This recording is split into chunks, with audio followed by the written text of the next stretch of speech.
আজকে নিয়ে চলে এসেছি খাজার রেসিপি। আর এই খাজাটা বানাতে কিন্তু 2 থেকে 3টি উপকরণ লাগে। মাত্র 3টি উপকরণ দিয়ে এতটা মুচমুচে একটা খাজার রেসিপি নিয়ে এসেছি, যেটা দেখলে বাড়িতে কিন্তু খুব সহজেই বানাতে পারবেন। তো চলুন তাহলে দেখে নিই। তো এখানে আমি একটা বাউলের মধ্যে নিয়ে নিচ্ছি আমি ময়দা 1 কাপ। আমি 1 কাপের একটু বেশি নিয়েছি, আপনারা চাইলে পুরোপুরি 1 কাপও নিতে পারেন। তো এখানে ময়দার উপর আমি দিয়ে দেবো স্বাদ অনুযায়ী নুন, আর দিয়ে দেবো 1/3 কাপের একটু কম সাদা তেল। এখানে কিন্তু আপনারা ঘিও ব্যবহার করতে পারেন, আমি এখানে সাদা তেল ব্যবহার করেছি। তো এটাকে খুব ভালো করে হাতের সাহায্যে এভাবে ময়ান দিয়ে নিতে হবে। খুব ভালো করে ময়ান দিয়ে নিতে হবে, ডলে ডলে। এভাবে যখন ময়ান দেওয়া হয়ে যাবে তখন এইভাবে হাতের সাহায্যে মুঠো করে দেখবেন দলা পেকে যাচ্ছে, আর হাতের সাহায্যে প্রেস করলেই খুব সহজেই ভেঙে যাচ্ছে। তার মানে জানবেন আমাদের ময়ানটা খুব ভালোভাবে পারফেক্টলি হয়ে গেছে। তো এখন এর মধ্যে আমরা অল্প অল্প পানি দিয়ে একটা ডো তৈরি করে নেব। এখানে কিন্তু মনে রাখতে হবে ডো কিন্তু খাজা বা যে কোনো কিছুর জন্য আমরা যখন কিছু খাস্তা বানাই তখন এর জন্য ডোটা কিন্তু নরম করলে হয় না, তখন একটু শক্ত ডো রাখতে হয়। খাড়ি বানানোর জন্য বা খাজা বানানোর জন্য আমরা যেই ধরনের ডোগুলো ব্যবহার করি সেই ধরনের ডো আমরা তৈরি করে নেব। তো এখানে প্রথমে অল্প অল্প পানি দিয়ে একটা শক্ত ডো তৈরি করে নেব। তো এখানে আমার ডো তৈরি করা হয়ে গেছে। আর হ্যাঁ, এখানে যদি আপনারা চাইছেন যে কোনো কিছু অ্যাড করবেন ময়দার মধ্যে, তাহলে কিন্তু কালো জিরে বা জোয়ান অ্যাড করতে পারেন, আমি কিন্তু অ্যাড করিনি। তো এখানে আমার ময়দাটা ছানা হয়ে গেছে, দেখেন শক্ত করে ছেনে নিয়েছি। আর এটাকে আমরা 10 মিনিটের জন্য রেস্টে রেখে দেবো। ততক্ষণে আমরা চিনির সিরাটা তৈরি করে নেব। এখানে একটা কড়াইয়ের মধ্যে আমি নিয়েছি 1/2 কাপ চিনি, আর 1/2 কাপই আমি পানি দিয়েছি, আর 2 থেকে 3টে এলাচ দিয়েছি একটু ফ্লেভারের জন্য। তো এটাকে আমরা ফুটিয়ে নেব, খুব বেশি ফোটাবার দরকার নেই যেহেতু আমরা কম পানি দিয়েছি। তো এখানে একটু দিয়ে দিচ্ছি লেবুর রস, আর এই লেবুর রসটা দেওয়ার কারণ হচ্ছে যাতে চিনির শিরাটা আমাদের ক্রিস্টালাইজ না হয়ে যায়, মানে জমাট বেঁধে না যায়। তো এটাকে খুব ভালো করে নেড়ে চেড়ে গ্যাসের ফ্লেমটা অফ করে দিয়ে এখন একটা সাইডে রেখে দেব। চলে যাব পরবর্তী স্টেপে।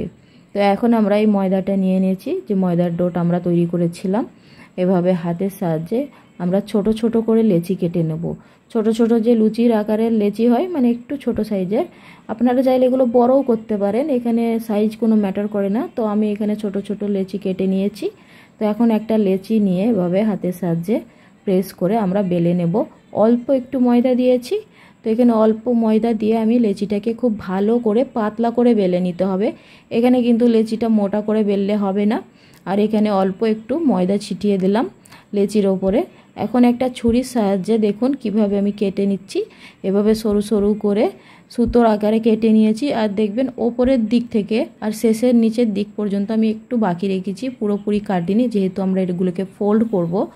তো দেখুন এইভাবে হাতের সাহায্যে রোল করে নিতে হবে, খুব ভালো করে হালকা হালকা প্রেস করে আমরা রোল করে নেব। তো এইভাবে আমাদের একটা খাজা রেডি হয়ে গেছে। দেখুন এগুলোকে আমরা সাইডে রেখে দেবো। এভাবেই আমি সবগুলো খাজা রেডি করে নেব। তো খাজাগুলো রেডি হয়ে গেছে, এখন আমরা ভেজে নেব। তো এখানে আমি কড়াইতে তেল গরম করে নিয়েছি, তেলটা কিন্তু হালকা গরম করে নিয়েছি। যখন তেলটা হালকা গরম হবে তখন তার মধ্যে খাজাগুলো এইভাবে ছেড়ে দেবেন। খুব বেশি হাই ফ্লেমে কিন্তু ভাজতে যাবেন না, তাহলে কিন্তু আমাদের খাজাগুলো পুড়ে যাবে বা কালচে কালচে কালার হয়ে যাবে। তাহলে কিন্তু খাজাগুলো খেতেও ভালো লাগবে না, দেখতেও ভালো লাগবে না। তো লো টু মিডিয়াম ফ্লেমে আমরা কিন্তু খাজাগুলোকে খুব ভালো করে ভেজে নেব। খুব বেশি ব্রাউন করব না, হালকা যখন ব্রাউন হয়ে আসবে তখন কিন্তু আমরা তুলে নেব। তো এইভাবে আস্তে আস্তে করে উল্টে পাল্টে আমরা খাজাগুলোকে ভেজে নেব। তো এখানে কিন্তু আমার খাজাগুলো ভাজা হয়ে গেছে, দেখতেই পাচ্ছেন আমি কিন্তু খুব বেশি ব্রাউন করিনি। তো ভাজা হয়ে গেছে, এখন আমরা তুলে নেব। আর আমরা যে চিনির সিরাটা তৈরি করেছিলাম ওর মধ্যে আমরা ডিপ করে খাজাটাকে তুলে নেব। তো এখানে কিন্তু খুব ভালো করে চিনি সিরাটা লাগাতে হবে। এখানে কিন্তু খাজাটা খুবই ক্রিস্পি আছে, না হলে কিন্তু সব আমাদের লেয়ারগুলো ভেঙে যেতে পারে। খুব আলতো হাতে এভাবে তুলে নেব। তো আজকের আমার রেসিপি কেমন লাগলো আমাকে প্লিজ অবশ্যই জানাবেন। ইউটিউব থেকে দেখে থাকলে চ্যানেলটিকে সাবস্ক্রাইব করবেন, আর ফেসবুক থেকে দেখে থাকলে কিন্তু পেজটিকে অবশ্যই ফলো দিবেন। আর একটা লাইক আর কমেন্ট শেয়ার করতে অবশ্যই ভুলবেন না।